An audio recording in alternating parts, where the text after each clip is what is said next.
ఎవరు అంటున్నారు సార్? పవన్ కళ్యాణ్ గారా? పవన్ కళ్యాణ్ గారు హిందూ అని చెప్తున్నారా? ఏమండి హిందూ అని?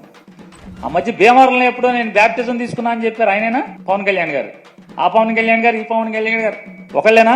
నా స్నేహితుడు కూడా పాస్టర్, నాతో పాటు చదువుకున్న స్నేహితుడు కూడా తను పాస్టర్ ఉండేవాడు. నేను ఇంటర్మీడియట్లో చదువుకున్నప్పుడు వాడు పాస్టర్ అయిపోయాడు. చాలా తెలుసు, దేవుని పిలుపు వచ్చినప్పుడు మనుషులు ఎలా అయిపోతారో తెలుసు నాకు. సో తను కూడా నన్ను ఒకరోజు నన్ను బ్యాప్టైజ్ చేశాడు. ఆ మధ్య ఎప్పుడో ఒక ముస్లింస్ ఇంట్లో టోపీ పెట్టుకుని హలాల్ చేశారా మాంసాన్ని?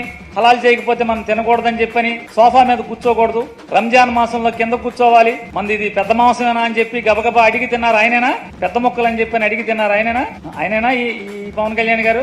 జనం మర్చిపోరు ఏది కూడా. పవన్ కళ్యాణ్ గారు, మీరు బ్యాప్టిజం తీసుకున్నానని చెప్పి మీరు చెప్పింది ఎవరు మర్చిపోరు. నాకు మతం లేదు, కులం లేదని చెప్పినా మీరు ఎవరు మర్చిపోరు.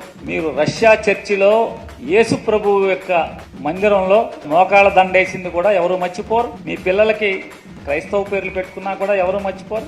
తప్పు లేదు, తప్పు అని నేను అంటలా. అంటే మీరు వాళ్ళ కొత్తగా శ్రీ వైష్ణవ మతం ఎవరన్నా కొత్తగా పుచ్చుకుంటే ఒంట్లో ఎన్ని భాగాలు ఉంటే అన్ని భాగాలకి నామాలు పెట్టుకున్నా అంటే ఎవడో ఈయనలాంటి ఎవడో అట్లా కొత్తగా ఈయన హిందూ మతం తీసుకుని ఉంటాడు. మేమందరం పాత రోజుల నుంచి పుట్టిన కాడి నుంచి హిందువులే, మేమందరం కూడా.